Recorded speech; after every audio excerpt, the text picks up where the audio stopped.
আসসালামু আলাইকুম বন্ধুরা, সবাই কেমন আছেন? আমিও খুব ভালো আছি। ব্লগিং উইথ মেরোজে একবার সকলকে স্বাগত জানাই। তো এখানে আমি নিয়ে চলে এসেছি পুঁই শাক, আর পুঁই শাকটাকে আমি ভালো করে ধুয়ে নিচ্ছি, কচলে কচলে 2-3 বার ধুয়ে নেব। তো আজকে আমি বানাবো পুঁই শাক দিয়ে শুটকি মাছ। শীতকালে কিন্তু শুটকি মাছটা খেতে দারুণ লাগে। আপনাদের কেমন লাগে অবশ্যই জানাবে। তো আমার এখানে পুঁই শাকটা ধোয়া হয়ে গেছে, আর এদিকে প্রেশার কুকারও বসিয়ে দিয়েছি।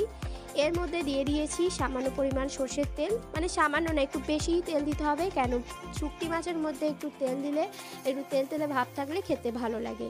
আর এই যে শুটকি মাছটাকে কিন্তু আমি গরম জল করে ভালো করে আমি ধুয়ে নিয়েছি কচলে কচলে। এরপর আমি সমস্ত রকমের মশলা দেব। হলুদ গুঁড়ো, ধনে গুঁড়ো, জিরে গুঁড়ো, লঙ্কা গুঁড়ো, নুন, আদা রসুন বাটা। শুটকি মাছের মধ্যে অবশ্যই আদা রসুন বাটা দিতে হবে, না হলে টেস্টটা ভালো আসে না।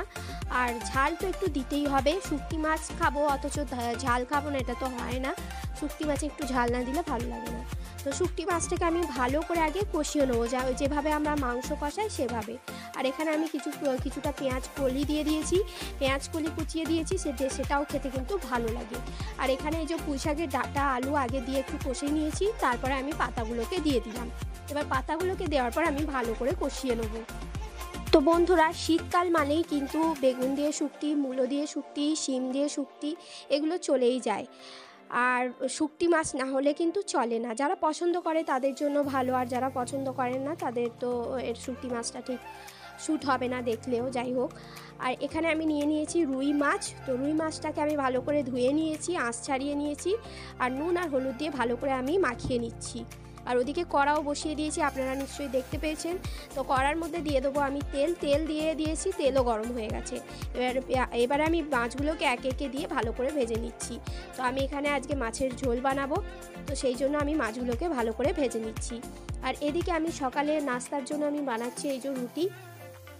তো রুটিটাকে আমি তেল দিয়ে ভেজে পরোটা মতো বানিয়ে নেবো। তো আমি ওদিকে তেল খুঁজতে ব্যস্ত আছি। তো পেয়ে গেছি তেল। এরপরে আমি এর মধ্যে দিয়ে দেবো সামান্য সামান্য করে তেল দিয়ে, আর আমি রুটিগুলোকে ভেজে নেবো, মানে তেল দিয়ে ভেজে নেবো। তো এইভাবে কিন্তু মাঝে মধ্যে সকালের নাস্তাটা খেতে কিন্তু খুবই ভালো লাগে।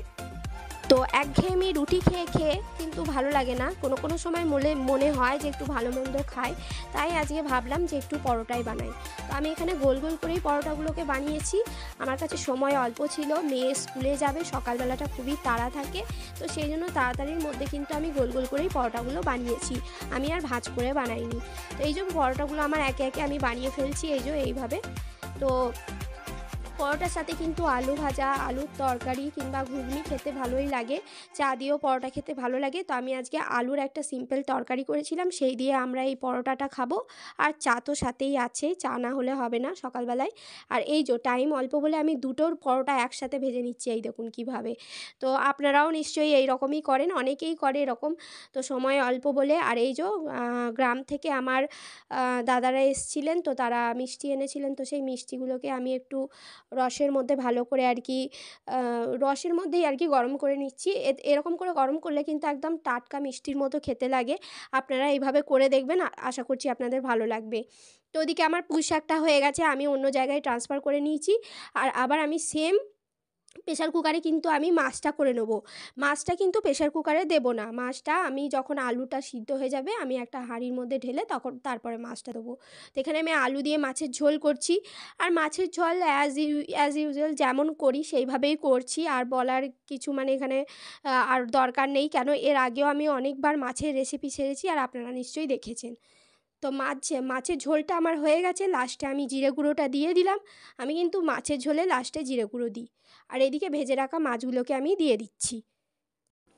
তাহলে আজকে আমার রান্না হচ্ছে গরম গরম সাদা ভাত, পুঁই শাক দিয়ে, শুটকি দিয়ে পুঁই শাকের একটা ঝাল ঝাল করে তরকারি, আর এখানে হালকা পাতলা মাছের ঝোল। মাছের ঝোলটাকে আমি ঝাল কম দিয়েছি, যেহেতু আমার মেয়ে ছোট, সে খাবে বলে, কেন সব তরকারি ঝাল দিলে তো ওর খেতে অসুবিধা হয়ে যাবে, সেই জন্য।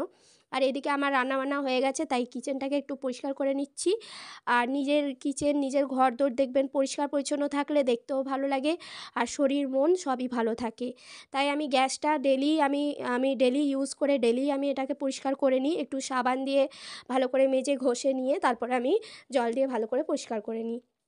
তার সাথে সাথে এই দেওয়ালগুলোতেও তেল ছিটে পড়ে যায়, তো সেগুলোও করে নিই।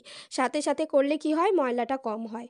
তো এদিকে খাবারগুলো আপনাদের দেখিয়ে দিচ্ছি আজকের। এই যে সাদা ভাত গরম গরম, আর এইদিকে এই যে পুঁই শাকের তরকারিটা, যেটা শুঁটকি মাছ দিয়ে করেছি, বোমলা শুঁটকি দিয়ে। তো এই যে এই তরকারিটা, এটাই কিন্তু খেতে ভালো লাগবে। যাই বলুন, মেয়েরা একটু কিন্তু ঝাল ঝোল আর এরকম শুঁটকি মাছ খেতে পছন্দ করে। আর এইদিকে এই যে মাছের ঝোল। তাহলে আজকের আমি ব্লগটা এখানেই শেষ করছি। যদি আপনাদের ভালো লেগে থাকে লাইক করবেন, আর নতুন হলে আমার চ্যানেলকে